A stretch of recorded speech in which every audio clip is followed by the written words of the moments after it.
pwede naman nilang purihin si Vice President Sara hanggang langit kung gusto nila. Good morning. At parang dumami kayo. May mga good morning sa mga guests Kung from kailan COCA. nag-recess, doon kayo dumami. Sir, unang question. Since yung verified impeachment complaint against VP Sara is now in the Senate, ang tanong ng marami, bakit, why the Senate went on break last night without tackling the verified impeachment case against VP Sara? Well, una, yun ang schedule namin. Alam niyo namang lahat yun. Na huling araw namin kahapon, magbe-break talaga kami at magre-resume matapos ang halalan sa June 2. Walang rason para magbago o baguhin yun kahapon.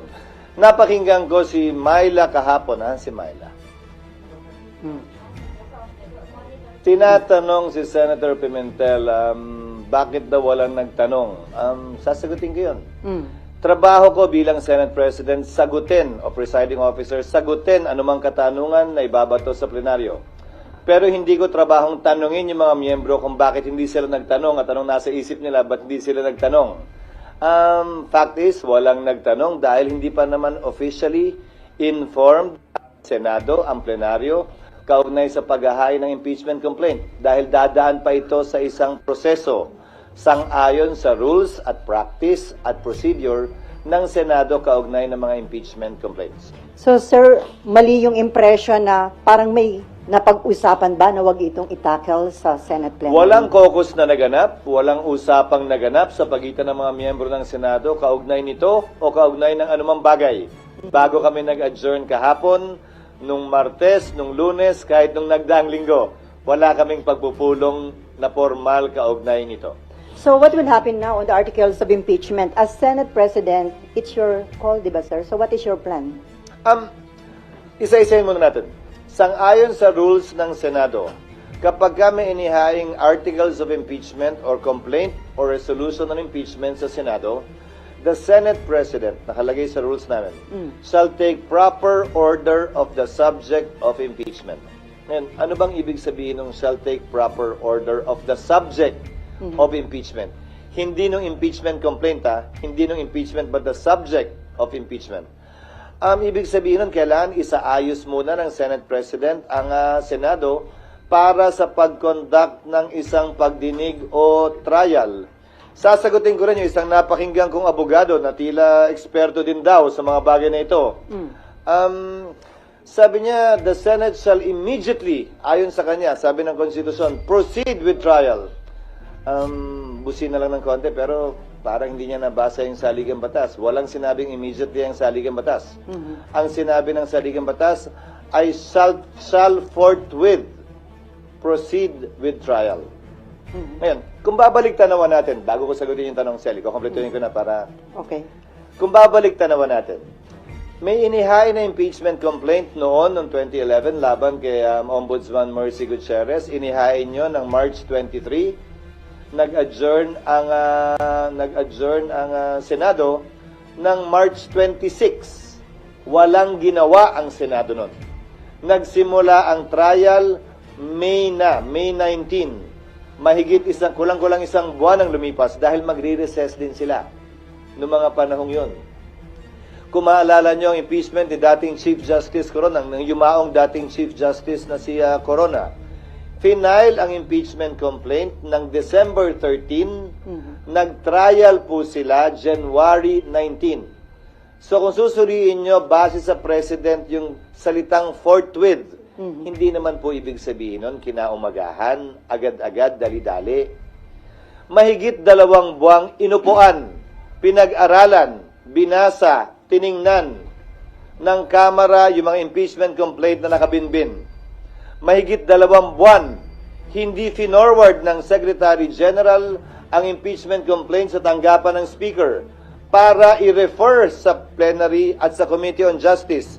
Magkatabi lamang naman ang kwarto tulad sa Senado ng Secretary General at ng Speaker, ang Secretary ng Senate at ng Senate President.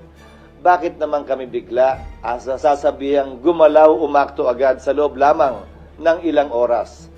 Kung nagpa-banjing-banjing sila gawin ito, siguro wala naman silang basihan ngayon na madaliin kami lalo na nasa huling araw na ng sesyon. Yan pinadala sa amin, halos mag-aalas 5 pa ng hapon. So, bilang katugunan, gagampanan namin ang aming tungkulin na pwedeng magawa habang recess, kabilang na ang pag-review ng rules ng Senado sa impeachment dahil kailangan po itong i-update. Halimbawa, yung pagkakaroon at requirement ng judicial affidavits, yung pagkakaroon ng provision at procedure para mag-hearing sa harap ng commissioner, yung pagkakaroon ng matatag at malakas na pre-trial procedure para swabe na at hindi na komplikado at magulo yung trial proper. Ito ay mga bagong procedure sa rules of court na pumasok bago po namin itinalaga yung aming rules of impeachment noon na kailangan po naming baguhin. Pangalawa, kailangan pa rin pag-aralan siyempre ng Secretary General ng Senado, ng Secretariat ng Senado, yung impeachment complaint mismo. Tinanggap lamang namin yung kahapon. So dun sa nagsasabing, bakit hindi agad-agad binabasa ba? May trabaho po kaming kailangan gampanan. Halimbawa, sang-ayon po kasi sa e-commerce law at sa e-gov law, pwede naman maglagay ng e-signature. Hindi ba? Sa resolution, sa bill, sa committee report. Pwede ang e-signature dahil hindi po yan verified. Subalit, ang complaint or resolution on impeachment, verified po yan. Pinanumpaan dapat yan sa harap ng Secretary General ng Kamara. Susuriin pa po isa-isa ng Secretary ng Senado yung mga pirma kung isig ba yun o wet signature. Bawal po ang isig. Dahil kailangan pinanumpaan ito. Paano ka manunumpa sa harap ng SecGen kung inutos mo lang yung opisina mong i-affix yung isig? Meron naman pong app, gagamit kami ng iba't ibang app para makita at malaman kung isig nga ba siya o wet signature. Para matiyak na yung bilang talaga ay sapat dun sa 1/3 para mag-comply dun sa direct filing sa Senado. Mga halimbawa lamang ito na mga dapat pang gawin at gampanan ng Senado. At bilang panghuling sagot, para mag-convene ang impeachment court, kailangan may sesyon ang Senado. Para manumpa ang impeachment judges, kailangan may sesyon ang Senado. Bagaman ang trial pwede mag-proceed kahit na recess, tulad ng nangyari kay dati at yumaong Chief Justice Corona, dapat ito'y masimulan, makonvene at mapanumpa ang mga judges kapag may sesyon. So kung may mangyayari mang aksyon o kaganapan kaugnay nito, yan ay mangyayari sa June 2, pag-resume ng Senado, matapos ang eleksyon at pasyayan ng mayoriya ng Senado kung aamyendahan ba yung rules, anong ilalagay sa rules, i-authorize ba tulad ng nasa rules of court ngayon na suppletorily applicable na pwedeng mag-hearing habang recess dahil may 12 senador pa namang maiiwan natatawid hanggang 2028 pa ang termino, kabilang ako. 12 lamang naman ang matatapos ang termino. Gagawin ba yung parang sa rules of court, I'm only citing examples, na i-authorize yung 12, parang hearing before a commissioner, natanggapin lamang yung ebidensya. Ito'y court of record naman kasi. Ibig sabihin, kahit na wala pa at hindi personal na narinig yung ebidensya, mababasa naman. Ngayon nga may video pa. Okay. Sir, yung Sana natugunan ko yung iyong katanungan. Sir, Bagaman mahaba. Sir, yung normal course of events na hindi kayo pwedeng mag-impeachment trial dahil naka-adjourn yung session. Pero according to Senate Minority Leader Coco Pimentel, may tinatawag siya na extraordinary situation na pwede niyong i-waive yung rules at kung acceptable to everyone, pwede pa rin kayo mag-conduct na impeachment trial kahit naka-break ang session. Pwede na, gaya ng sinabi ko, ginawa yan nung panahon ng impeachment ni dating Chief Justice Renato Corona. Tumuloy yung impeachment trial bagaman nag-adjourn na ang Kongreso at ang Senado. Nasa rules namin. Hindi na kailangan maging extraordinary pa. Pero ulitin ko, kailangan nasimulan at sinimulan ang trial ng may sesyon dahil kailangan mag-convene ang impeachment court ng may sesyon. Walang sariling buhay ang impeachment court, hiwalay sa Senado mismo, sa plenaryo ng Senado. Kinakailangan ng plenaryo ng Senado para masimulan ang impeachment court.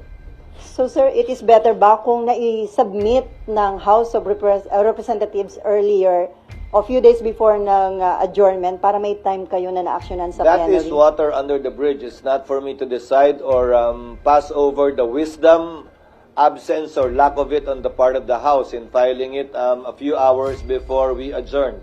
Mas marapat siguro sila ang matanong kaugnay niyan. Pero ulitin ko, hindi naman siguro makatarungan o tama na pagkatapos nilang upuan ito ng ilang buwan, biglang pwersahin, pipilitin at sasabihan kami ng sino mang galing sa Kamara na, hoy, bilisan nyo, aksyonan nyo, ano ba kayo? Hindi. Hindi ganon at hindi ako papayag din nun. Ang impeachment process para sa akin, hindi mahalaga kung pabor kayo o kontra, hindi mahalaga kung ma-acquit o ma-convict. Ang mahalaga para sa akin, bilang tagapangulo ng Senado, maging maayos ito, sang-ayon sa batas, credible, kapanipaniwala, at magagawad ng hustisya. Pabor man yun sa opinyon ng mas nakararami o konti o hindi. Considering yung mention nyo ng mga possible scenarios, sir, can we say na walang mangyayaring impeachment trial during the break or mahirap? Wala. Legally, it cannot be done. So, Legally, it cannot be done, again, as I said, because the impeachment court was not convened. The impeachment complaint was not referred to plenary for there to be a basis for the impeachment court to be convened by the Senate sitting as a legislative body, hindi muna as an impeachment court.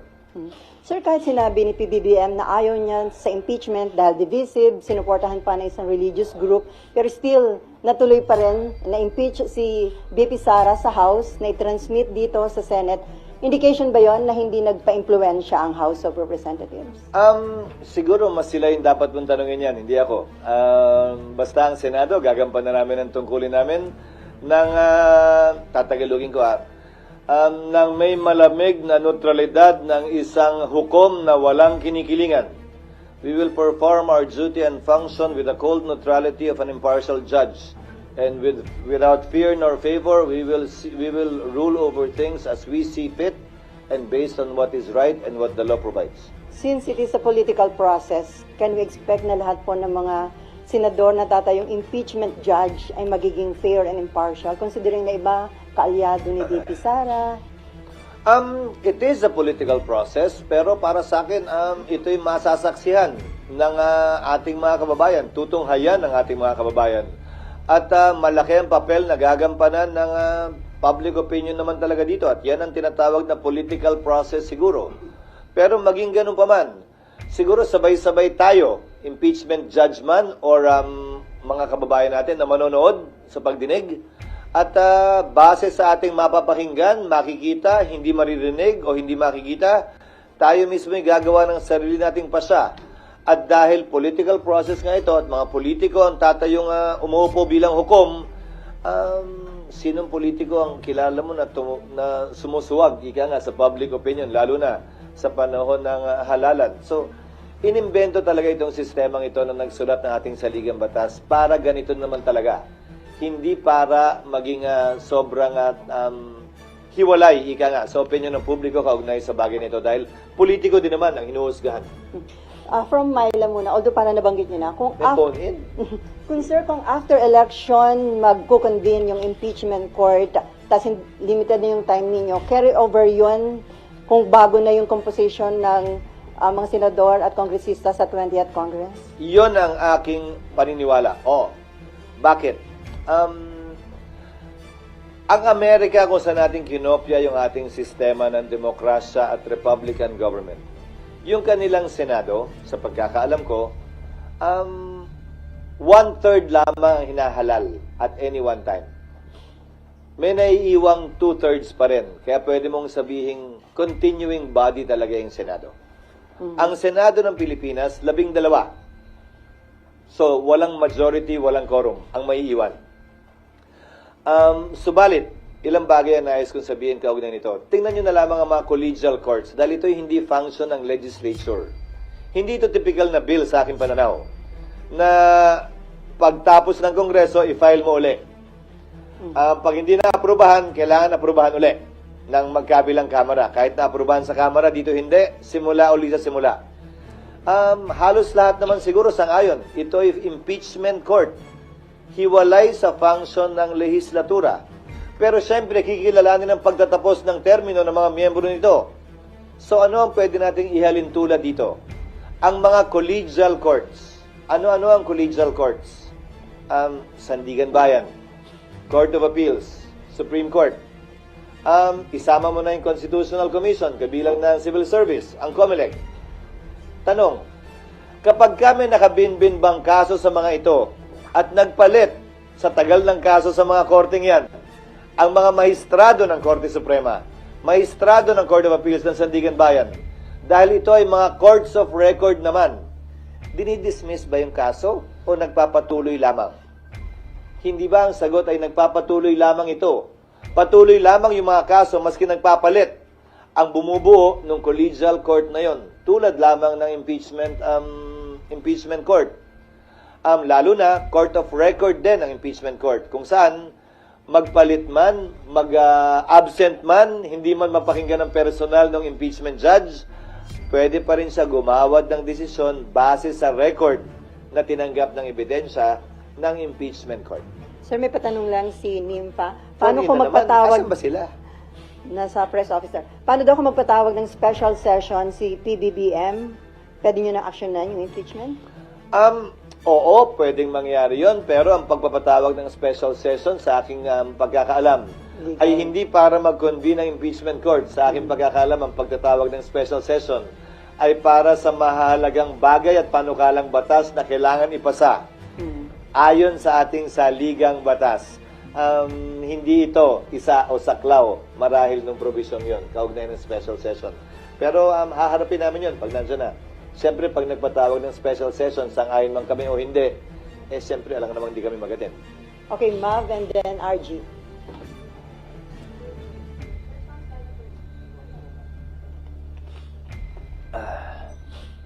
Sir, meron pong mga re-electionist senators na nag-raise na ng concerns na hindi nga raw sila makakampanya kapag araw po nagkaroon ng hearing during the break. Was that part of the consideration? No. Again, we did not talk about that. Nobody discussed that with me, that particular concern. Again, because no caucus was held about it for the simple reason that I don't want to presume that things will happen before it happens. Mukha naman kami masyadong excited, di ba, na, oh, ayun na, bukas, nandiyan na, liga, meeting tayo. No, we did not do that. We had a lot of work to do trying to rush pieces of legislation that I'm sure you don't want to ask about anymore and will not talk about given the impeachment na mahalaga din naman na makabuluhan at may malaking impact sa ating ekonomiya at bansa. Okay, RG. At ikaw, follow up lang dun sa kay Senator Bato. So, may Si basis... Senator Bato ba? Some senators lang ang sabi ni Ma'am. Pero isa si Senator Bato na parang concern niya, parang talo sila o lugi kasi hindi sila makakapag-ikot habang ibang senatorial candidates makakapag-ikot. Actually, again, may basis yung concern. not necessarily. Tandaan mo, maraming senador maraming kongresista ang sumikat sa impeachment at naging senador. Maraming mga senador na nagre-elect din base sa impeachment. So, depende. Dahil nakatutok ang lahat ng buong sambayanan doon, ayaw mo nun, di ka na mag-iikot. Kung yun talaga yung pakay mo, meaning, so, depende. Ang sagot ko ron, depende. Pero ulitin ko, hindi namin napag-usapan yun. But it can make or break re-election. Well, definitely. Pero it's a platform, it's an opportunity. Saan ka makakakita ng live na teleserye tungkol sa tunay na buhay ng tao na hindi susubaybayan? Nasa sayo na lang kung yung karakter mo ba'y kontrabida ron o bida. At wala pang bayad, free. Isa pa yun, walang bayad. RG. Hala. Okay. Okay, sir. Ang dami kasing pumirma dun sa impeachment complaint, about 215. Do you think that is reflective of the support for the leadership of the House? Hindi ko maintindihan kung saan nanggaling yung press release na yon ng Speaker. Sa pagkakaalam ko, ang impeachment complaint ay kaugnay sa pagpapanagot ng isang impeachable officer. At walang kinalaman sa pagsuporta sa liderato ng Kamara. Ihahalin tulad ko na lang siguro dito. Na ma-convict o ma-acquit ba sa dami o liit ng boto, magre-reflect ba yon sa suporta sa akin ng mga mambabatas dito sa Senado? Sana. Hanggat maaari, wag dating iugnay masyado sa politika o pangangampi ang prosesong ito dahil naihain na nga, ayoko nang bigyan ng kulay politika ito. Magkabilang kulay man, green man o red, o yellow o ano man. Sir, ang isa bang senatorial candidate can act as a defense lawyer? Candidate, what do you mean? Kasi may isang senatorial candidate, di ba? Parang may state, Attorney Vic. Sino? Attorney Vic Rodriguez. Nag-volunteer na agad siya? Oo. Kailangan muna siyang tanggapin ng kliyente bago siya makapag-volunteer. Parang, ang pag-volunteer ng abogado sa kaso, ang tawag, alam ko tawag dyan ay ambulance chasing. Hindi yata tama yun. Marapat ang kliyente, ang akusado, ang ini-impeach, ang mag-anunsyo ng kanyang mga abogado. At hindi para i-volunteer yung serbisyo ng abogado. Yan ay nasa ethics ng mga abogado. Okay, RG. Sir, I think in the past it was reported that the former president would like to be a defense counsel for the vice president. Actually, that would be expected. Sinabi na niya yan, abogado siya, abogado rin. Si Vice President Sara Duterte, abogado rin yung kanyang asawa. Hindi ko na ikakagulat yan kung mangyayari man yan. impediment to that. There is none. So, sir, ko In consider... fact, even the Vice President herself can represent herself in addition to other lawyers. So, sir, i-consider niyo sa pag-draft ng rules kung papayagan ng isang senatorial candidate na maging defense By lawyer? that time, tapos na ang halalan. Oo Hindi nga. na siya kandidato, abogado na lamang siya. Mm-mm. Okay, Amor. SP, to clarify po, yun pong pagsasagawa or pag-a-amend ng rules for the impeachment trial, hindi din siya gagawin during the recess or it's something na pwedeng gawin during the break? Ngayon na namin gagawin lahat ng pag-aaral, lahat ng panukala, pero kailangan yan aprubahan ng plenaryo sa sesyon ng Senado. So, drafting, sir. Yes. Pero So- mahabang proseso din yun dahil maraming kailangan i-update sa rules. Kung maalala nyo, mula nung aktual na nakatapos ng impeachment ang Senado sa impeachment ni dating Chief Justice Corona, hindi pa na-update yung rules. At maraming butas yung rules na yon na hindi rin in-update matapos yung karanasan ng Senado nun.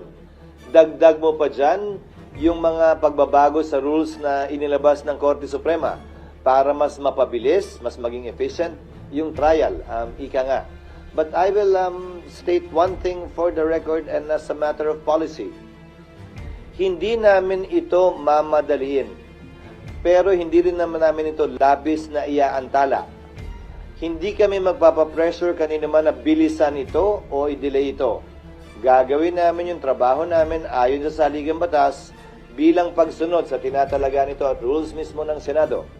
Bagaman wala pong updated rules ang Senado, meron pa ring rules na nananaig ngayon. Yan yung existing rules pa namin. Nakabilang nga dyan yung binanggit ko that the Senate President shall take proper order of the subject of impeachment and matapos nun, shall notify the House of the date when the prosecutors are set to appear. Pero bago lahat mangyari yung tinatawag yung trial, kailangan muna mag-acquire ng jurisdiction ng Senado. Sa ngayon na tinanggap na ng Senado yan, hindi na may kakailang nasa Senado na yan at impeached na si Vice President Sara Duterte. At bagaman hindi pa na-convene yung impeachment court, matter of course na lamang yon, ministerial ang pag-take ng jurisdiction ng Senado sa impeachment complaint na ito. Hindi na rin may kakaila yun.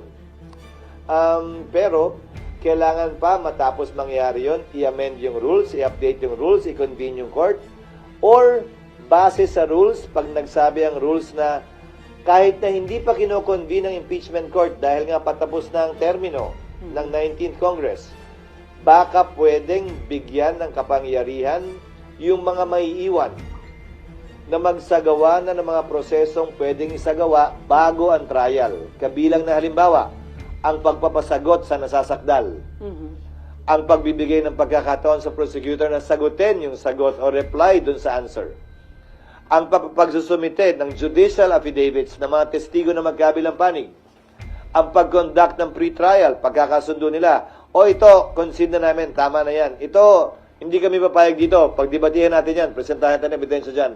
O pag-submit ng pre-trial brief. Dahil alalahanin ninyo, bagaman hindi tumutuloy-tuloy ang Senado, ang Senate President, sang-ayon sa rules ng Senado, ay uupo pa rin bilang Senate President hanggang nahalal na ang kanyang kapalit. Dahil ang termino ko ay matatapos pa sa 2028. Kumpara dun sa mga nagdaang Senate President na nagkataon natapos yung kanilang termino ng June 30. Mananatili akong Senate President sa panahon ng break kung saan itong mga bagay na ito ay pwedeng magawa para hindi mag-aksaya ng panahon, ika nga, ang Senado at nang forthwith, trial may proceed already. Ang status po ngayon is tinitingnan pa po ni Senate Secretary and kayo po mismo titingnan nyo pa yung impeachment Siya na articles of lang. impeachment. Siya Si na lang. Senate Secretary lang. Kasi ang titingnan lang naman niya, sufficiency in form and substance in terms of the signatures nga. Nag-comply ba yung verification, yung under oath na form? Napirmahan nga ba ito ng 1/3, which is 102. Pero ayon sa ulat sa balita, 70% ang pumirma. So sobra doble o doble ang pumirma. Sobra doble ang kinakailangan bilang ng pumirma. So yun lamang naman ang gagawin niya. Matapos nun, ilalagay nila dapat yan sa agenda eh. Pero hindi tayo nga umabot doon. Dahil nga, kapos, gahol sa oras, at bakit ba kasi last minute at last hour na? Pero sir, bibigyan ng copy yung mga senators para mabasa na nila. Yes, in fact, we will make it public. I don't see any reason why it should not be made public. It is not a secret document. It is a public document and I believe it should be made public. Sir, sorry, last na po. When is the earliest po sa tingin nyo na mapag-uusapan ninyong mga senador yung rules? June 2. Okay. No, formally, in plenary. In plenary. Pero sir, yung pagdadraft ninyo? Hindi kami na yun. Secretariat principally ang gagawa nun.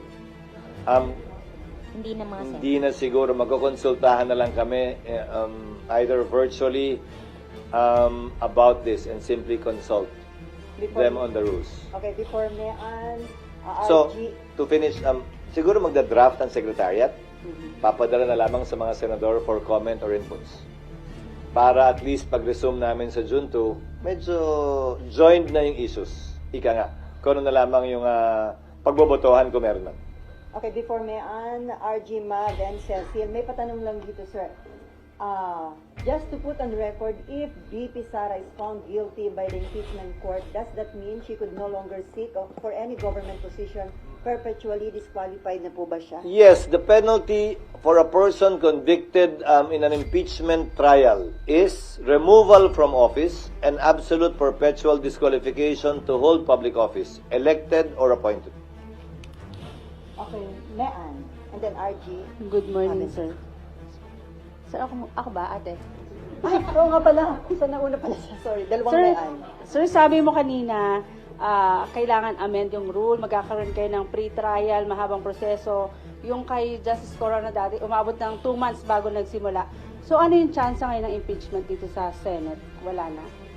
Anong ibig sa kasalukuyang Senado? Yes, sir. Kasi 1 month na yung natitira sa 19 Congress. Kung ang sinasabi mo ay trial, magkakaroon ba ng trial sa 19th Congress? Depende sa rules na i-approve namin. Kasi gaya ng sabi ko, isa sa mga posibilidad, yung innovation ng Korte Suprema of late, meaning pagkatapos ng rules namin noon, na pwedeng mag-receive ng ebidensya ang commissioners, na pwedeng buuin ng may iwang 12 senador, na maaaring magsimula ng bago mag-June 30. So, 19th Congress pa rin yun. Kung yan ang magiging pasya ng Senado ng 19th Congress kaugnay ng rules. So, may posibilidad. Trial pa rin yun, ha? Bagaman presentasyon ng ebidensya sa commissioner ang technical na salita, trial pa rin yun. Lalampas ng 20th Congress o aabot ng 20th? Aabot ng 20th Congress, oo. Okay, Mayan, okay. Halos tiyak na yon. Aabot ng 20th Congress at ang magpapasya na rito ay ang 20th Congress at hindi ang 19th Congress. Sir, Malalaman pa lamang natin yan matapos ang halalan. sir, may patanong uli. Si Erap na pardon, pwede bang ma-pardon din si Sara at eventually run again? Yes, Erap was not impeached. Erap was convicted and then was pardoned. Yes. Dun Not yung by the pardon. impeachment court. Okay. Dahil hindi naman natapos yung impeachment ni dating Pangulong Estrada dahil sa EDSA 2.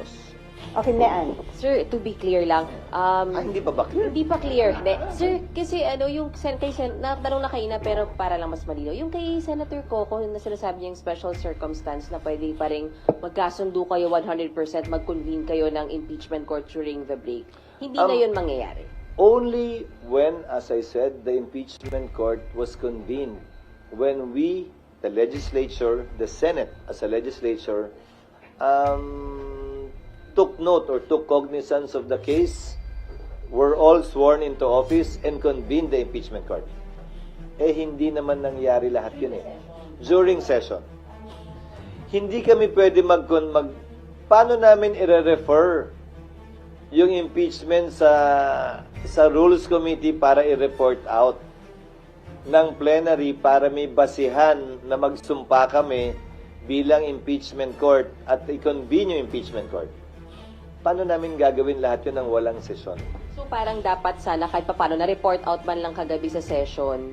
Tapos after nun, kahit hindi kayo nakabuo ng impeachment court, pwede during the break bumuo? Hindi pa rin. Kailangan kasi yung Kailangan pagsumpa namin at pag-convene ng impeachment court is in session. Ulitin ko ba't ba nyo kami minamadaling gumalaw ng ilang oras? Process lang. Sila mahigit 2 buwan, inupuan, pinag-isipan at pinag-aralan yan. Siguro naman entitled kami ng ilang araw man lang. Okay, RG, and then si Mav, and then Excuse me, sorry. Cecil. Sir, of course, there are those na may mga nagre-react na doon sa sinabi nyo kanina that it cannot be done during the break and that sa June 2 na ang earliest action. What is your message to them? Magbibingi-bingi ang School of Acting ako dun sa mga pabor sa impeachment complaint at laban kay Vice President Duterte. Magbibingi-bingihan din ako dun sa tutol sa impeachment at ayaw kay Vice President Sara Duterte. Hindi namin trabahong pakinggan sila. Trabaho namin gampanan yung aming tungkulin. Sa abot na aming makakaya, base sa itinatalaga ng batas at hindi base sa gusto ng magkabilang panig na klaro ay partisano, pabor man o kontra sa impeachment, pabor man o kontra kay Vice President Sara Duterte. Wala kaming pakialam sa mga yan. Sir, just to be clear, until the Senate renders a decision on the merits of the case, she remains Vice President. Definitely yes. That is what the law states. Pero sir, right now, Unless, just for the sake of argument, because this was in part of our history. March 23, and I hope I will not be misquoted for this. March 23, final ang impeachment complaint laban kay Mercy Gutierrez. March 26, kinonvene ng Senate ang impeachment court, tapos nag-adjourn agad. In-announce na May 19 o May 9 ang impeachment case i-hear. April 29, nag-resign si Ombudsman Gutierrez. So that is the only instance na hindi matutuloy yung impeachment. Dahil ang parusa lamang sa impeachment ay pagkakatanggal sa pwesto and perpetual disqualification. May posibilidad sana na tinuloy ng Senado yon. Dahil yung resignation ay pagkakatanggal lamang sa pwesto. Pwede pa sana nilang ituloy yun para dun sa absolute perpetual disqualification. Pero minabuti ng Senado noong panahon yon na wag nang ituloy at i-dismiss na yung kaso. pero sir, right now, walang nang pressure o kumakausap sa'yo from both sides para yung isa, bilisan, aksyonan, o iba naman para upuan itong Well, impeachment. maraming bumabanat sa media, magkabilang panig na gustong madalhin o gustong Wag aksyonan. i-dismiss ito. Pero walang epekto naman. At tulad ng sabi ko, hindi ko papakinggan yung mga boses na yan. Ang papakinggan at susundin lamang namin ay yung tinatalaga ng batas, ng aming rules, at kung ano ang tingin naming tama, parehas, patas, at magbibigay ng mas mataas na kredibilidad sa proseso ng impeachment. Ano man ang kalabasan o maging resulta nito. Among your colleagues, sir, wala din ganung pressure, magkakaibang sentiments. Hindi kami nagkausap. Siguro itong mga susunod na araw pa lang kami magkakausap-usap pag nakita-kita sa kampanya. Pero ulitin ko, walang nangyaring meeting, pagpupulong o caucus na napag-usapan ito para yung mga sentimentong binabanggit nyo ay masabi o mailahad na aking mga kasamahan dito sa Senado. Okay, Mav, Cecil, and then Robert. Sir, pwede pa explain lang po na magkaiba yung session days sa trial days. Iba yung legislative calendar. Iba. Nung nagdaan, ang ginawa nila ay, kung naalala ko, tama, hapon ba? Yung sa corona? Opo. Sa umaga yung regular hapon, session. tapos sa umaga yung regular session. Pwede rin naman naming gawin uli yun. Or baliktad, umaga yung hearing, may takdang panahon, at yung sesyon ng wala. Para mas mahaba yung talagang trabaho namin ng legislasyon. Kesa may cap yung trabaho namin sa legislasyon, we can switch it up. Pwede naman namin pagbaliktad rin yun. Yes, ma'am. Sir, kapag po nag-convene ng impeachment court, do you have the power to compel VP Sara to appear here? She cannot say no. Kapag ka kinakailangan, oo. Pero kapag ka hindi kinakailangan, the accused, the subject of impeachment, the respondent, the defendant in an impeachment case, can waive his or her appearance. Kinakailangan lamang naman, ayon sa rules of court, na mag-appear ang isang defendant o akusado, una kapag ka-arraignment, para sabihin niya, inaako ba niya o sinasabing hindi niya inaako yung mga paratang laban sa kanya, o pangalawa, pag kailangan siyang i-identify ng isang testigo. Maliban sa dalawang pagkakataong yon, merong ika nga waiver of appearance na tinatawag sa ilalim ng rules of court, the test suppletory application sa impeachment court.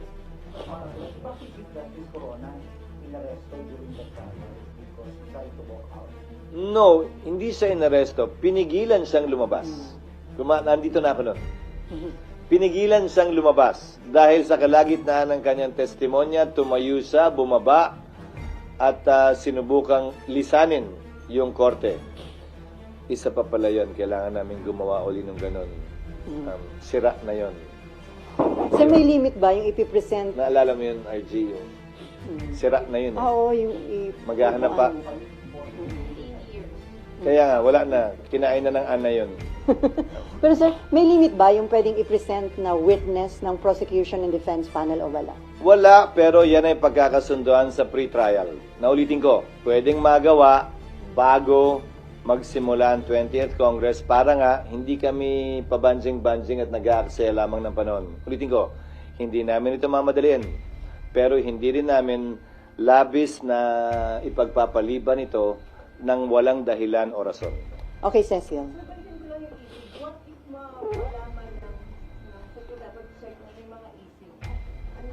Basta't 1/3 pa rin.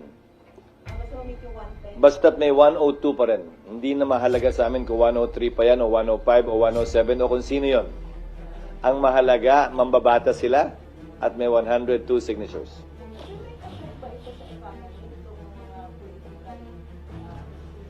Anumang ingay ng politika palaging may posibleng epekto sa ekonomiya. Pero ang pangontra dyan ay kapanipaniwala at stable na proseso at procedure.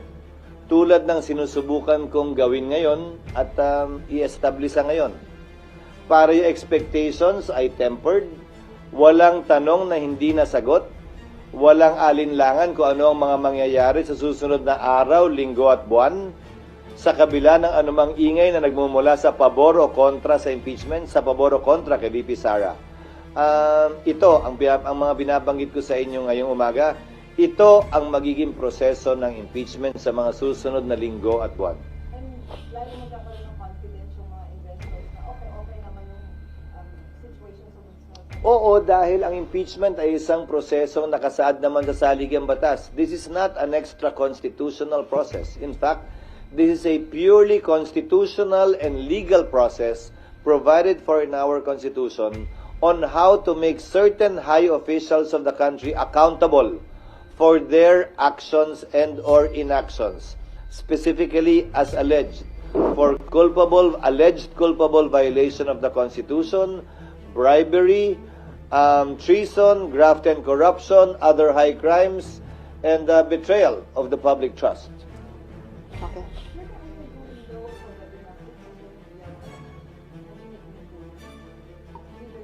Hindi. Piso isa naman na yan. Again, I will reiterate what I said earlier. It is a rumor until it happens.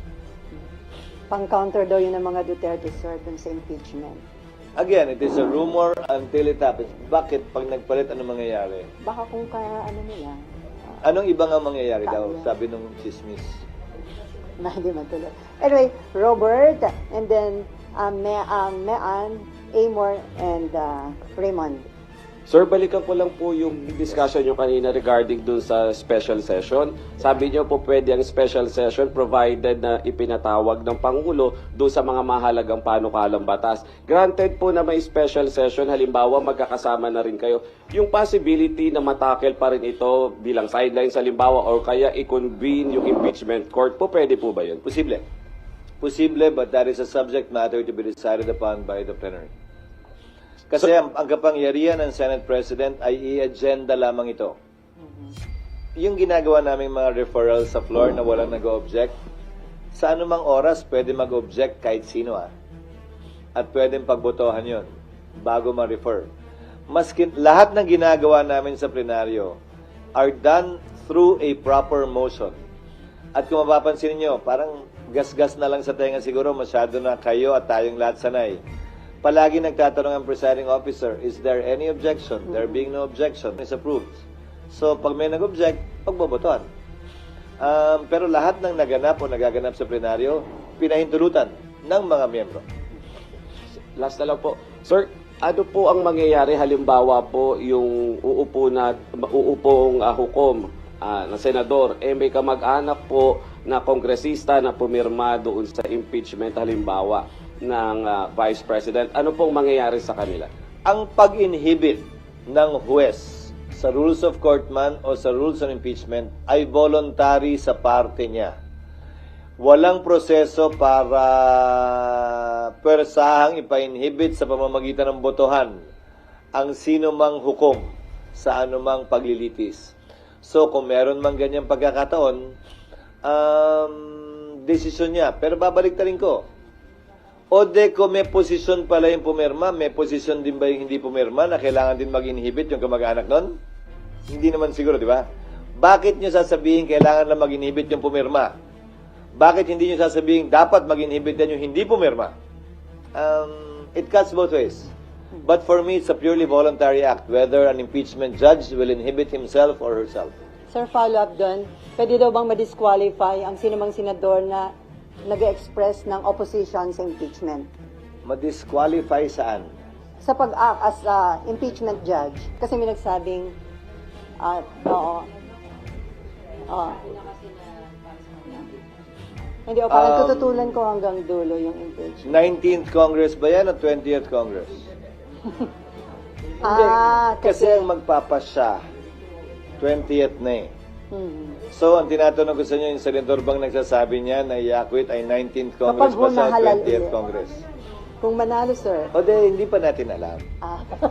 So, 19th nga ba o 20th? Kaya yung tanong ko, di ba? Pero sir, kung sakali, na hanggang 20th, Again, I will admonish and keep on reminding the senators who will surely be part of the impeachment court, either in the 19th or 20th Congress, dahil impeachment court pa rin naman ang magpapasya ng ilang preliminary na mga bagay. To kindly, please, refrain from talking one way or the other for or against the impeachment or the impeachable officer in relation to this case. Pwede naman nilang purihin si Vice President Sara hanggang langit kung gusto nila nang walang kinalaman at hindi pumapatungkol sa impeachment. Wala namang problema yun. Pero this is a mere reminder and admonition. Wala naman akong kapangyarihang pigilan o busalan ng kahit na sinong miyembro na nais magsalita kaugnay nito. Mayan, Amor, and then Archie. Ay, Raymond pa pala, sorry. Actually, mainit dito. Mainit siya. Hindi ka-jacket-jacket. Kaya lang malulunod ako sa... Sir, good morning. Sir, ito kasi walang jurisprudence, walang president na yung tumanggap na komposisyon ng Senado sa impeachment complaint ay itatransfer doon sa incoming Congress. So ano yung parang legal or constitutional basis natin na pwede nga na ma-push through doon sa incoming new composition of Congress? Tama ka na unang beses lamang mangyayari ito sa Pilipinas. Sa Amerika, hindi. Pero sinabi ko rin na may pagkakaiba. May pagkakataon sa Amerika na tumawid na yung impeachment sa panibagong Kongreso. Pero ang pagkakaiba nga, 2/3 kasi ng senador doon ay naiiwan pa. Dito, 1/2. Pero, tatawid ang pagiging Senate President kung hindi pa tapos ang kanyang termino tulad ko hanggang 20th Congress. So, gaya ng sabi ko kanina, may basehan tulad ng ibang collegial courts. Ulitin ko, yung mga nakabinbin bang kaso sa Korte Suprema, pag may nag-retire na justice, 1, 2, 3, 4, 5, dismissed yun at kailangan mo mag-file uli. Yung mga nakabinbing kaso ba sa Sandigan Bayan, sa COMELEC, sa Civil Service, sa Court of Appeals, dismissed ba yun pag may nag-retire na isang maestrado? Ang sagot din ay hindi. At yun siguro ang pinakamalapit na analogy, comparison na pwede natin gamitin sa impeachment court, na collegial court din. Minsan nga, bibigyan pa kita ng mas madalang sitwasyon. Yung ordinaryong korte natin, na isa lang ang judge, nag-retire yung judge. Ibig sabihin ba nun, lahat ng pending na kaso sa korte niya, dismissed? At kailangan i-file uli dahil nagpalit ng judge? Court of record ang ating mga korte tulad ng impeachment court. Siguro ang basihan ay hindi na tumutuloy-tuloy yung Senado or semi-continuing body ang Senado. Ang basihan ay Court of Record ang impeachment court. At dapat lamang na magpatuloy yon hanggang matapos yung kaso. At hindi dito dapat kinikilala yung pagpapalit noong nakaupong mahistrado tulad nga ng sa ordinaryong kaso. Kung yun nga criminal case, ang kapalit at ang parusa pagkamatay o kung may death penalty o habang buhay ng pagkakakulong, tuloy-tuloy. Ano pa kaya ito na administratibo lamang? Ibig sabihin, wala itong kulong, wala itong parusang kamatayan. Pagkakatanggal lamang sa pwesto at pagbabawal na humawak na anumang pwesto sa gobyerno. Okay, Maan. Amor, and then RG. Sir, sabi niyo ipapatawag lang si VP Sara pag kinakailangan. Pero what if gusto niyang magsalita, sir? Walang Pwede. karapatan po niya yun. That is part of the rights of an accused under the Bill of Rights to confront his or to confront the witnesses against her. Karapatan po niyan, mag-attend araw-araw, kada hearing, magsalita bilang abogado.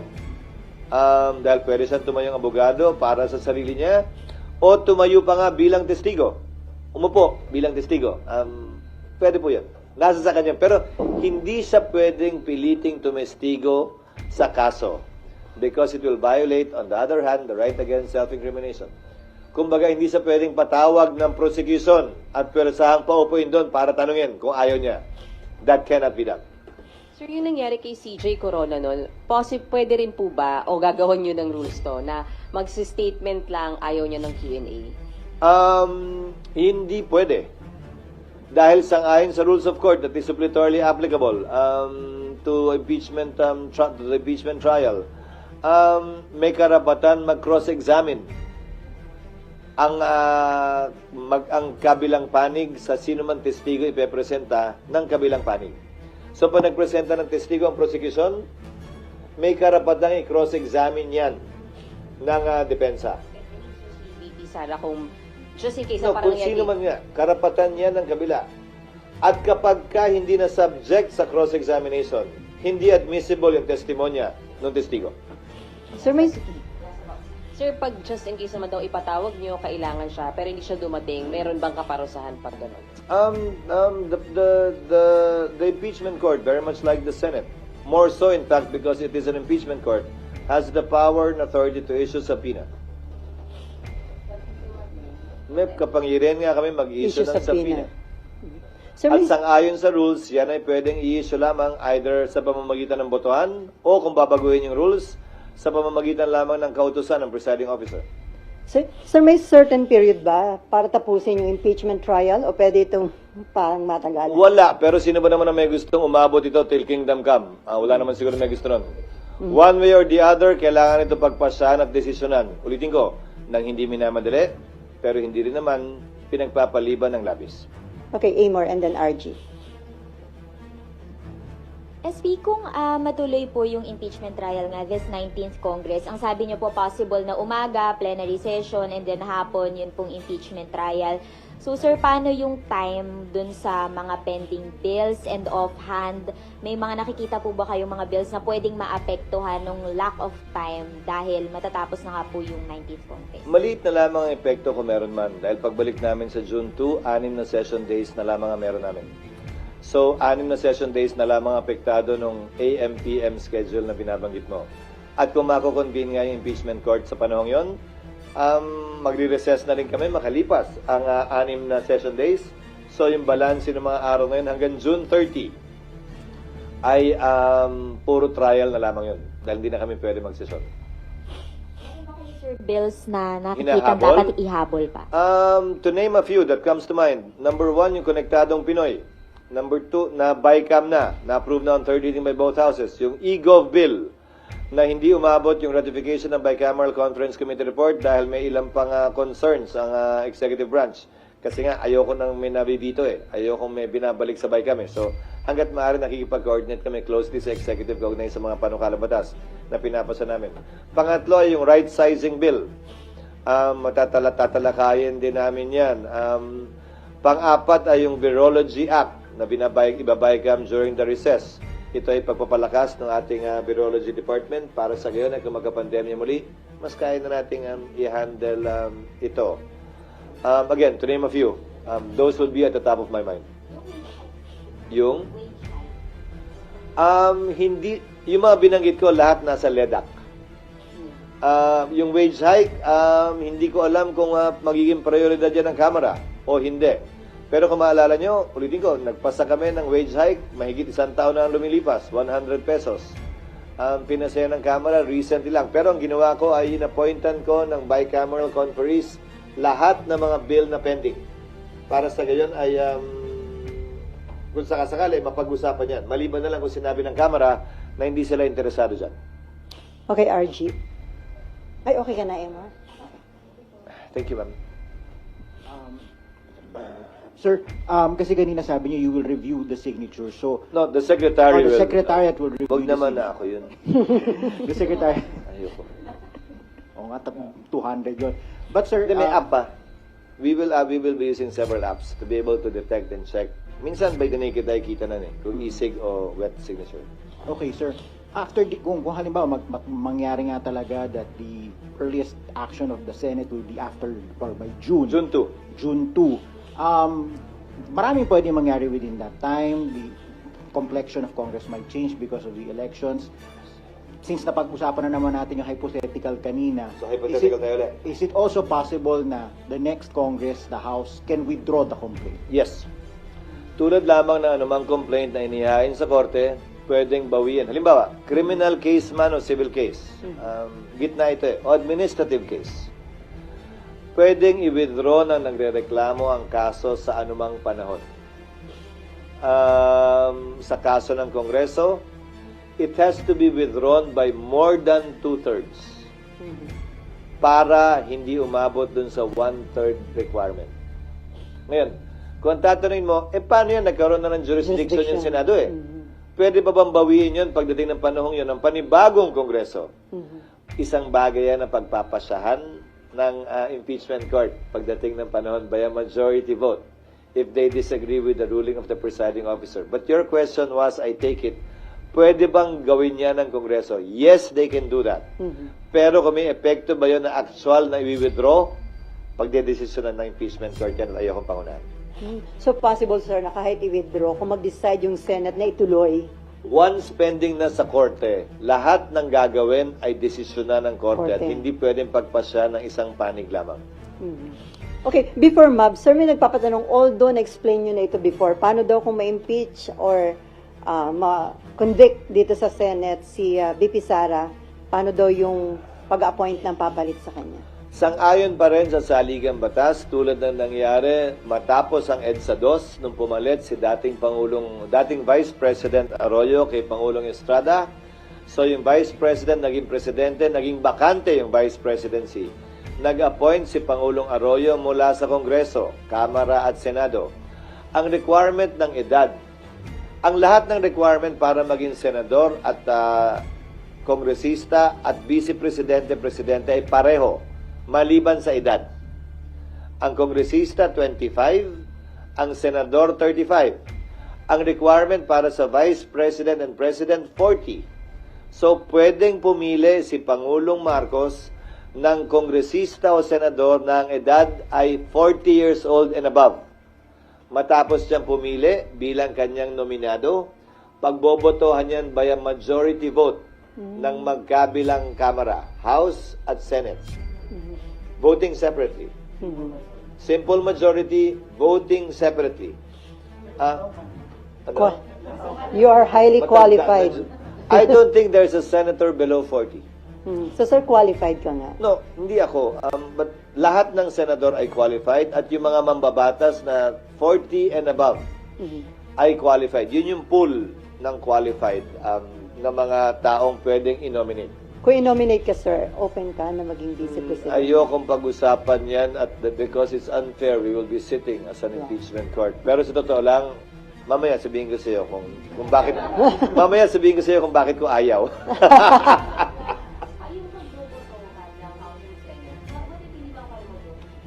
Alin, kung ayaw, then deemed rejected, pili sa ng bago. Ano ba? Kailangan i-confirm Pag hindi kinonfirm ng Kongreso voting separately by a simple majority, hindi siya, pili uli ng bago. Pero kinonfirm ng hindi ni-reject. Oo, in-appoint siya and then... A simple majority confirmed the nominee of then President Gloria Macapagal-Arroyo. Okay, Mark. Okay, hi, SP. I understand you clarified na kanina na Yeah, maaaring 20th Congress na po yung the eventual ending. No?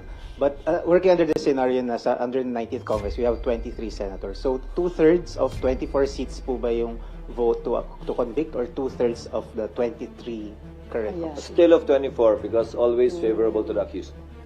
So, So there's already one favorable vote in the 19th Congress sa impeachable officer because that officer cannot vote in favor of the impeachment to comprise 2/3.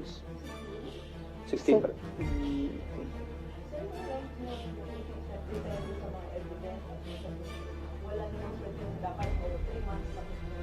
Wala akong balak ilagay na cap, walang cap sa rules, pero gaya ng sabi ko, through judicial affidavits, bagong rule ng Korte Suprema yan sa Rules of Court, and a stricter, longer, more complete pre-trial brief. Hindi magtatagal naman siguro ng ganun katagal. Lalo na, continuous trial talaga ito. Day to day, we will conduct the trial. Depende na, ulitin ko, sa magiging rules ng Senado. Pero nung kay Corona ba, Monday to ano ba yan? Thursday. Parang okay pahinga naman. ng Friday. Basta hindi na abot ng Sabado at Linggo yan. Kung ang teleserye nga hanggang Biyernes lang, di ba? Huwag na natin paabutin ng Sabado at Linggo. Sir, yung pre-trial. O, tamo, tumatawad ka na nga ng 4 days. Yung kay Corona. So, hindi nalalampas ng teleserye 5 araw sa isang linggo. Yung pre-trial, mga ilang araw lang yun, sir. It will only last for a few days. Actually, even one day kung nagkakasundo na sila. Given the amount of time involved, itong panahong to, hindi lamang Senado ang dapat na mag-aral, maghanda. Ang dapat sana mag-aral at maghanda rin ay yung magkabilang panig. Let me give notice to both sides. Both the prosecution panel and the defense panel of the defense team of the Vice President. They have sufficient time to prepare and study for this. So, hindi naman siguro katanggap-tanggap, hindi lamang sa amin, sa mata ng publiko, na pagbigyan anumang delay na hindi sila handa, walang testigo, hindi handa yung ebidensya, dahil itong panahong to dapat ginugugol na nila para gawin at kompletuhin yan. Pati yung impeachment judge, sir, dapat mag-aral. Well, kahit naman ako naghahanda, magbabasa uli. Ang tagal ko nang hindi nagpa-practice. Matagal-tagal na ako hindi nakakapag-appear din sa husgado. Nagbago na rin yung rules on evidence. Gagamitin ko rin itong panahong to para magbasa muli, to brush up on my rules on evidence, the Supreme Court decisions on the rules on evidence. At nang magampanan na namin yung aming tungkulin na may buong katapatan sa provision ng batas. Okay, Mav, and then may Ann. Sir, sorry. In case po na senator yung ma-appoint at ma-confirm, do you operate on 23 senators lang? Paano kung Ma-appoint o ma-confirm? What do you mean? kunwari po, piliin ni Magbobotohan. Presidente, tapos ma-confirm siya ng Kongreso. Oo, sir, ano lang, hypothetical lang. Layo mo na, ha? Yes, sir. Layo mo na, Hindi, kanina, darling, ha? sir, kasi napag-usapan na po yung kapalit. Layo mo na nga, darling, ha? Oo. And sir, kapag ka po kasi kunwari, Sila nagkaroon daw ng ang hatol ng parang by July, ganyan. So, sir, isang buong Congress na 23 lang kayo, ganyan. The decision to call for a special election is to be decided upon by Congress. Ang pagtatawag ng special election sa anumang bakanting pwesto, congressman o mayor, vice mayor o senador ay desisyon ng Kongreso. Bakit? Kailangan kasi mag-appropriate ng pondo para sa special election na yon. At hindi basta-bastang nagagawa yun. Sa kaugnay naman ng COMELEC, meron silang pondo. There are times, may mga taon na may pondo sila for special elections. Pero may mga taon na wala. So kung may pondo sila to conduct special elections, COMELEC can do it on its own by basing it on a resolution either from the House or the Senate to fill that seat. Pero madalas sa madalas, in practice, hindi po ginagawa dahil may quorum pa naman ang Senado. Hindi naman makaka-apekto sa quorum. Marami na rin nabakanteng posisyon sa House sa pamamagitan ng pagpanaw ng mga mambabatas. Hindi na nagpapatawag ng special election ang Kamara. Bihira magpatawag. So based on the resolution, pwede magpatawag ang COMELEC kung may pondo sila. Kung wala, kailangan talaga ng isang batas para magpatawag ng special election. Sir, sorry, may pahabol na lang po yung desk ko. Kanina, sir, yung kung hindi po atin si VP Sara, tapos pinatawag siya dito, pwede siya isubpoena. Yes. Should she ignore the subpoena? What happens? Subpoena is a compulsory process, meaning to say she can be compelled to attend. Like what we do with respect to witnesses in the hearings of the Senate. The Sergeant at Arms, with the assistance and aid of law enforcement officers, may effect the compulsory order for her to appear. Mag-issue in ng warrant plenary. of arrest, sir? But I heard a comment of Vice President Estrada that she welcomes this in order to present her case. So, VP Duterte, sorry. That she welcomes this. Estrada. Sinasabi ko? Estrada. Sorry. VP.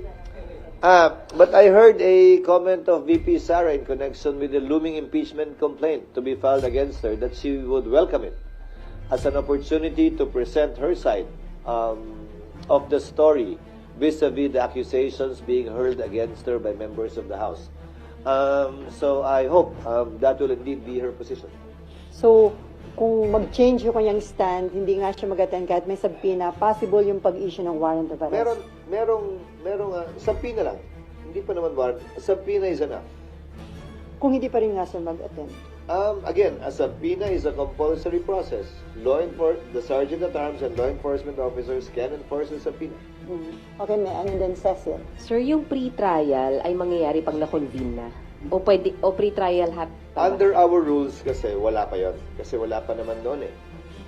So, pag sa amendment namin ng rules, nilagay na yon, pwedeng pagpasahan ng 19th Congress na payagan na yon sa ilalim ng 19th Congress. Dahil nga, yung presiding officer, sangayon sa aming rules, ay may kapangyarihan to take proper order of the subject matter of impeachment. I mean, it should happen, yung pre-trial, pag na-convene. So, June 2 onwards pa rin. Hindi kailangan nga ma-convene eh. Kasi, ang magulo pa siya eh. Kung isipin mo, convene, susumpa, tapos susumpa uli. Sir, basic to. Ano po bang laman ng pre-trial? Nakalagay doon, yung mga ebidensya nila, yung bilang ng testigo nila, at nakapaloob doon yung judicial affidavits nila. Kumbaga, halos wala ng direct examination. Dito lang napanood nyo sa Corona trial na, so nung petsang to, nasaan ka? Nakalagay na rin yung kwento niya, ipapa-identify na lamang sa kanya yung kanyang judicial affidavit. Ikaw ba talaga gumawa nito? Pirma mo ba ito? Lahat ba na nakapaloob dito ay totoo? Cross-examination na diretso. So, It will abbreviate the proceedings. Mas mabilis ang proceeding. Ngayon, may nakasaad din sa Rules of Court na yung mga testigo at ebidensya na hindi mo binanggit dyan, hindi mo na pwedeng ipresenta pa. Maliban na lang kung nadiscover mo lamang nitong makalipas ang ilang araw, ilang oras na wala pa, hindi mo pa alam nung ginawa mo yung pre-trial. So, may mga ganon. So, in a way, nalilimitahan niya yung pagpapatagal na maaaring gawin ng magkabilang panig. Basically, the pre-trial is just a submission of yung nga mga affidavit, Yes. which and- could happen before the convening. Yes, that's Okay. what I'm saying. If the rules will authorize the presiding officer to issue those, kabilang na yung pagpapasagot kay VP Sara, kabilang na yung pagsasabit ng reply ng mga prosecutors. Lahat ng bagay na ito, hindi pa to trial, can be done already under the 19th Congress. Lalampas ng konti sa 20th Congress, pero yung trial mismo talaga, magsisimula ng 20th Congress. Except again, kung sa rules ay sabihin na pwedeng mag-receive ng evidence through commissioners. Yung 12 may iiwang, kasi ginagawa na rin ng korte yan ngayon eh. Pwedeng tumanggap na ebidensya ay may iiwang 12. Trial na rin yun in a way. Dahil tumatanggap ka na ng ebidensya through commissioners, quote-unquote eh. Not the whole court. If that will be decided upon by the majority. Sure, safe pa rin sabihin that the impeachment trial mag-uumpisa ng 19th, itutuloy ng 20th, Yes. hahatulan ng 20th. Yes. Tama, okay. Yung paghahatol, pagpapasya, 20th na. Okay, sir, isa na lang sa akin. Sir, paano po yung mga hindi lawyers na mga magiging senator judge? Dapat bang mag-aral sila? May mas extra effort ba sa kanila dapat? Oo, dahil yung abogado nga mag-aaral eh. Ako nga mag-aaral eh. So lahat kami dapat mag-aaral. Pero kung susuriin nyo, ilan ba ang abogado din naman ngayon sa 19th Congress? Ako, Senator Pia, Senator Alan, Senator Tol, Senator Coco. There are 5. So, sir, itong impeachment, indication na gaano ka-importante ng mga lawyer ang lawmakers. Hindi naman kailangan abogado kasi nga hindi naman kailangan maging abogado kasi naman kahit nga abogado mag-aaral pa eh. Baka mamaya mas malalim pa yung pag-aaral nila kaysa sa abogado na akala niya alam niya na lahat, di ba? So, hindi naman nangangahulugan. Yes, to start, especially those who will remain until the 20th Congress because they're not up for re-election. Siyempre, yung mga tumatakbo pa lang, asikasuhin na muna nila yung kampanya nila, okay lang yun. Okay, RG, and then Cecil, and then Georgia. Sir, as a politician, how will you describe yung political context habang nakabitin tong issue ng impeachment for the next few months? I mean, can you imagine having a campaign with this and then sabi nyo aabot ng 20th? Can you imagine having a SONA, the budget hearings with this looming, hanging over everybody else's heads? This is a legal constitutional process. Hindi natin dapat to ikatakot o ikabahala. May election man, wala mang election, may SONA man, wala mang SONA. Ito'y constitutional process na tinalaga ng ating saligang batas para mapayapang maresolbahan anumang hindi natin pagkakaunawaan o para magawa yung gusto nating magawa. Or mahadlangan yung ayaw nating makita mangyari. We should not be afraid of this. If this will be an election issue, then so be it. Hindi ba maganda yun? At least may valid election issue na pwede mo talagang tanungin sa mga kandidato. Na pwedeng pagbasihan ng ating mga botante kung iboboto nga ba nila o hindi. Ang partikular na kongresista o senador. At least yung dalawang pwestong yun man lang. At least it will be in a way issue-based. At hindi nakabase lamang sa personalidad. So we can look at it positively too, in a way. Given that there is an issue we are facing in time of during election and campaign season. So, magiging election issue nga ito, sir. Kasi after election pa yung start. I think it will be. And given what I said, that it's the 20th Congress that will actually decide on this. Both the prosecution side and the impeachment judge side. Sino magbe-benefit kung maging election issue ito, sir? The public? Definitely the public. Sino ba naman ang tatalikod, tatagi at may ayaw sa isang issue-based election? Kumpara sa isang personality-based election. So, makaka-apekto ito sa magiging voting decision ng... Ngayon, Ang problema lang, siyempre, issue sa tatanungin ng mga tao. Kung boboto kita, anong boto mo sa impeachment? Di ba? Sa kabilang banda, kailangan maghunos dili naman din sila. Kasi para pa kami nag-trial, kung may desisyon na agad sila, hindi pa nga napapakinggan yung ebidensya. So, siguro panawagan ko na rin to dun sa mga tumatakbong senador bilang isa sa 12 maiiwan, hindi bilang tagapangulo ng Senado. Bilang isa sa 12 maiiwan, na maghunos dili din naman sila. Ang pinakamaganda siguro pwedeng masabi ay tatayuan nila kung anong tama, nararapat, na ayon sa hustisya, batas at ebidensya kung saan man siya ituro nun. Sapat na sigurong kasagutan yun kesa, pag ako nanalo, acquit talaga yan. Pag ako nanalo, convict talaga yan. I hope they will avoid those things. But then again, I cannot control the passions of a campaign speech, especially during election time. Okay, Cecil and then Jojo. Kasi na under jurisdiction na ng Senate yung CBP since na-transfer na yung VP herself, no. The subject of impeachment, yes. And second, yung physical preparation. Because the only time a court acquires jurisdiction over the person of a respondent, accused, or defendant is when she files her answer or in a criminal case when she is arraigned. So, on her person, hindi pa. Anyway, second, sir, yung preparation when it comes to rules and other... At least may mahabang panahon kami, 3 buwan para magpasukat. Kamukha din yung ginamit ko dun sa case ng Barcelona, yung naka-robe and naka-parang gano'n.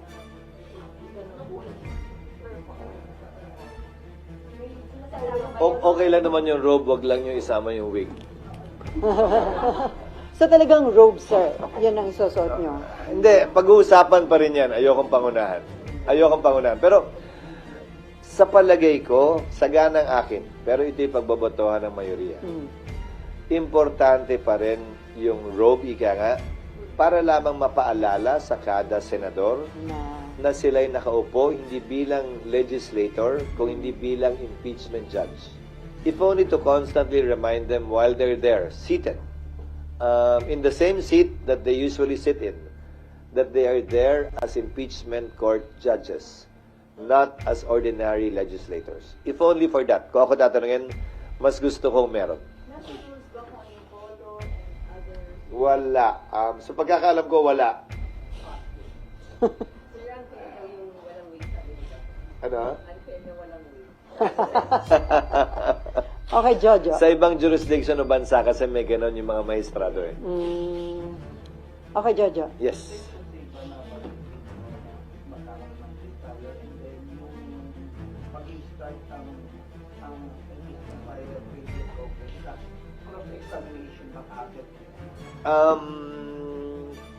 Posible. Ayokong sabihing safe gawin dahil pagpapasyahan pa lamang yan ng mga miyembro ng Senado pagbalik namin ng June 2. Pero yung mga option na to, ipepresenta at ilalahad namin sa mga miyembro para makonsidera at mapagbotohan pagdating ng June 2. Ulitin ko, hindi namin to ginagawa para madaliin.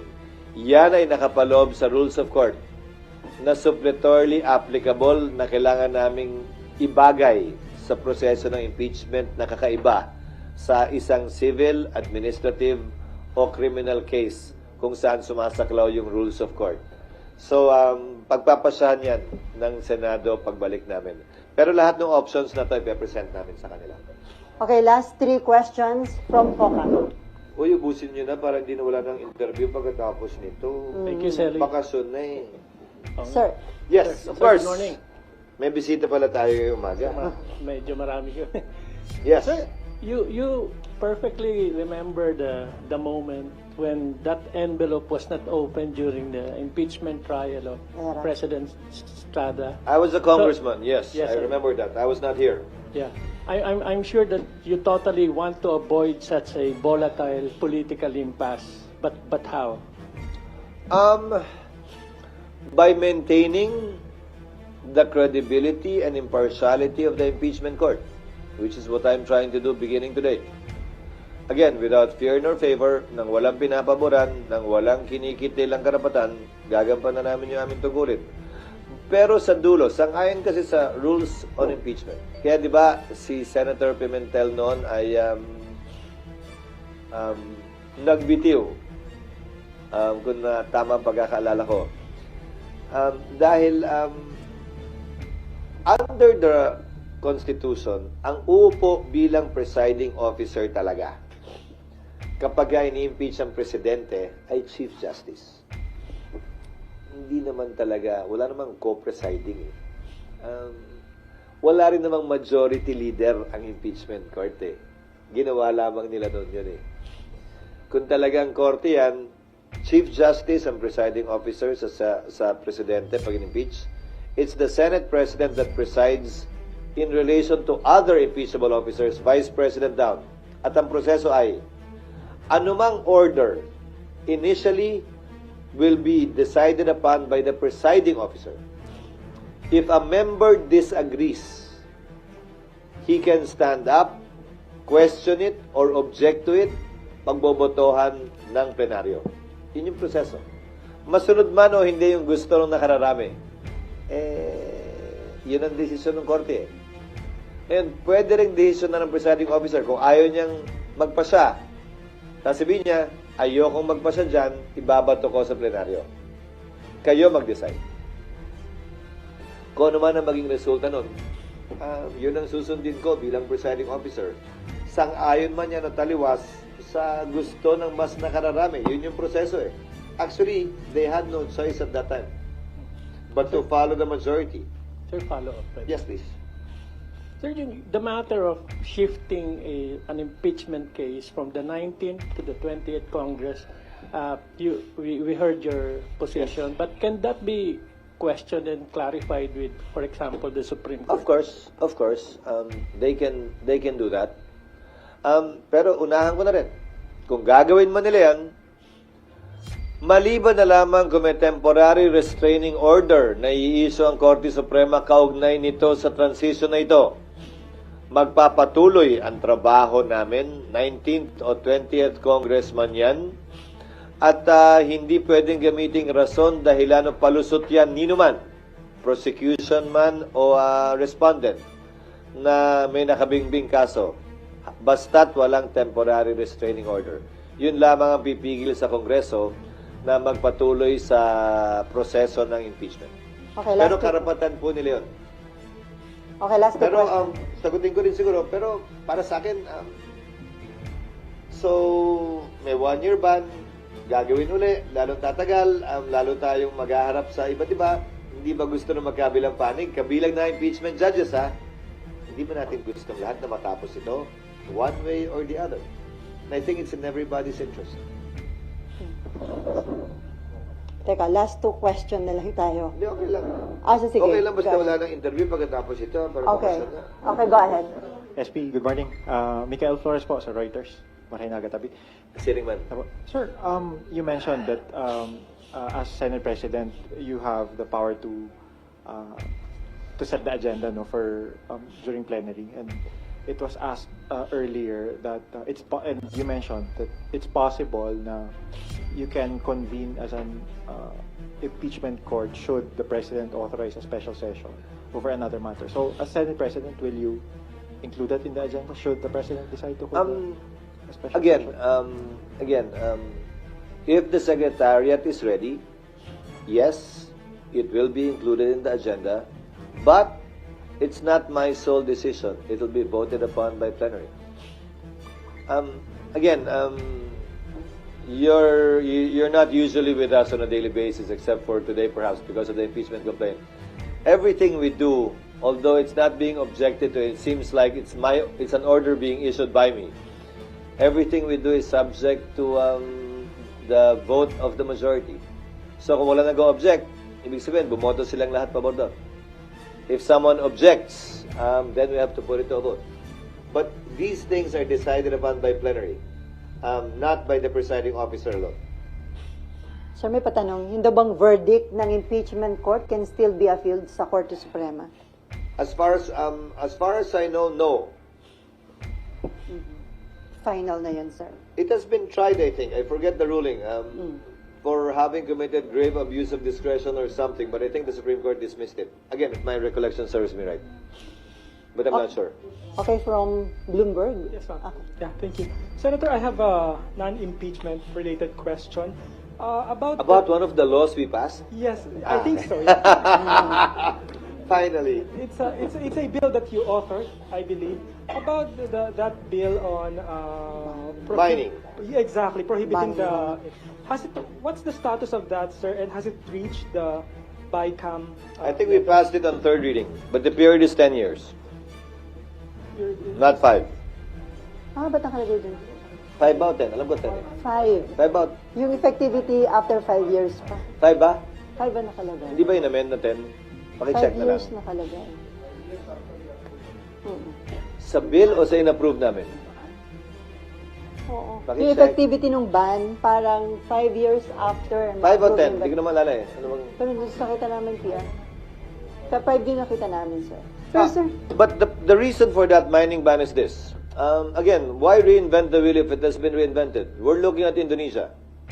Ginawa ng Indonesia, nag-impose ng mining ban within a certain period. Now they have several processing plants. 4, I believe.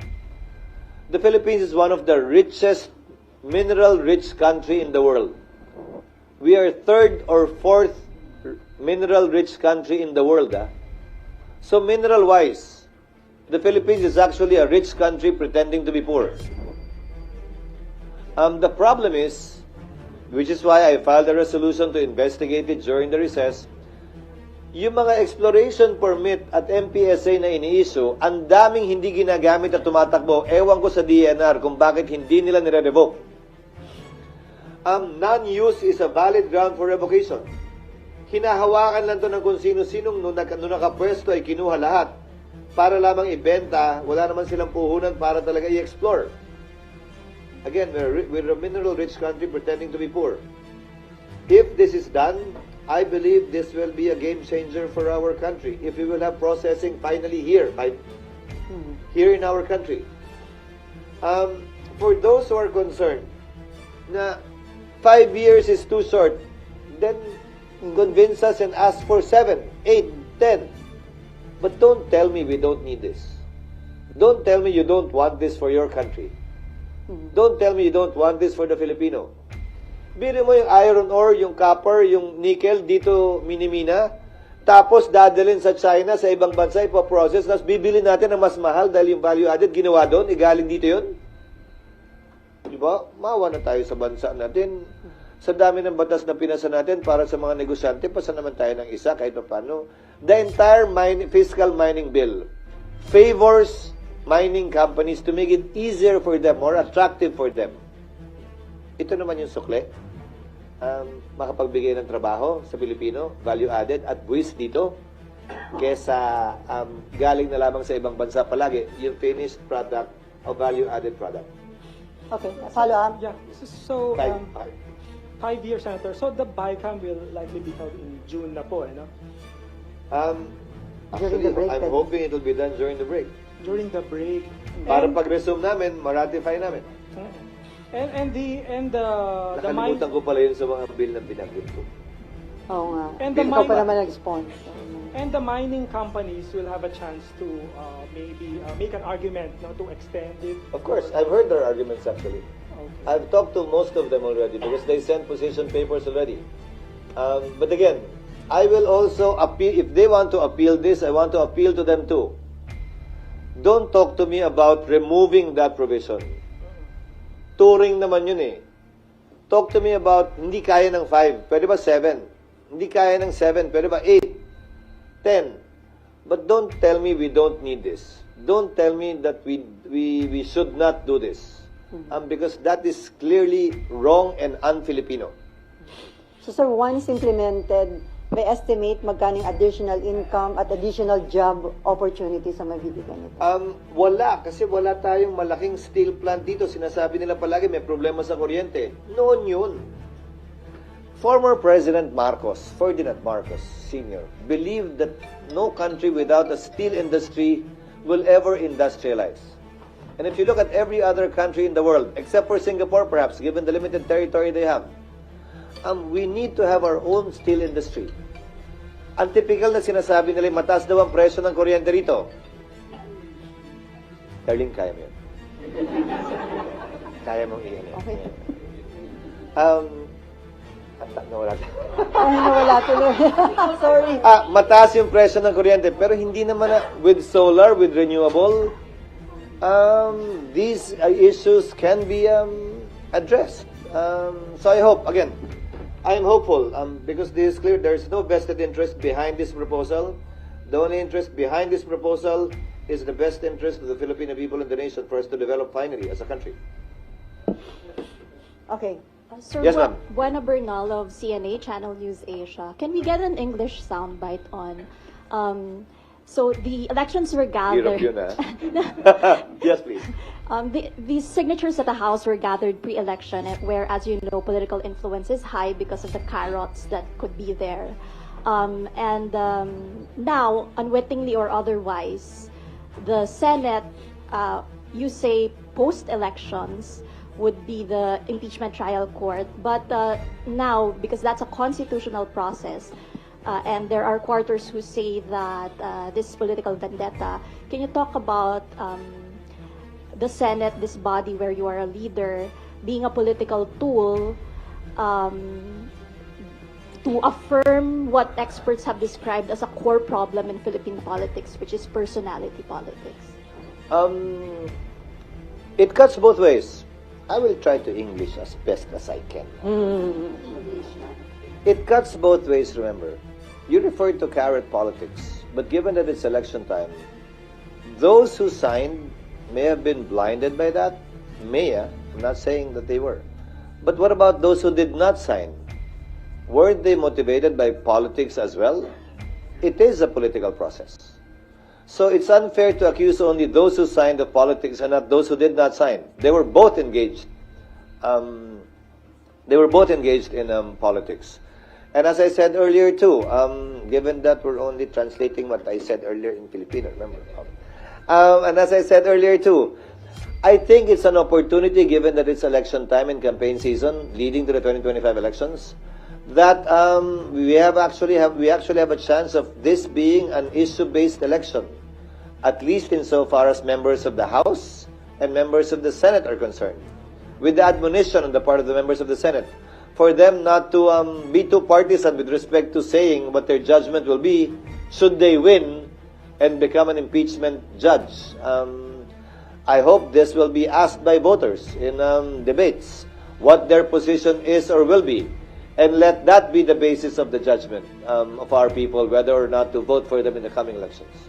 In relation to a bill passed in this body, can you talk about the importance of creating a defense economy, a local defense economy in the Philippines, especially given the situation in the West Philippines? You're talking of SPEDEZA. Given the situation in the West Philippine Sea and given our dependence on our allies for our own defense, I think this is the first step towards being self-sufficient with respect to being able to defend ourselves. Instead of simply borrowing missile systems from other countries, perhaps we can also start doing our own R&D for ourselves, uniquely applicable to our situation, given that we're the only archipelago, as I understand, in the world. Add to that the fact that it will provide jobs and hopefully export opportunities to other countries of whatever may be produced within the Philippines. Okay, last question. Japanese Yes, Kyoto please. News, Sasaki. Sa ilong lang. Okay, go ahead. I wish to ask you about the proposal of plebiscite in Sulu. The adjournment of Senate means that you think you don't need to make an urgent decision of the potential plebiscite before the BAM election in October. Sir, I have a problem with that bill, actually. Why? The main reason why Sulu was excluded from BARM to begin with is a Supreme Court decision that said You've asked Sulu so many times already. And it was only until they said yes that you stopped asking. That's why Sulu was removed from BARM. And here we are asking them again? Didn't we read the Supreme Court decision? And what is the impact, if at all, of the Supreme Court decision on this new law again that we're passing? So it might be begging the question, given the Supreme Court decision already. So we need to study it further.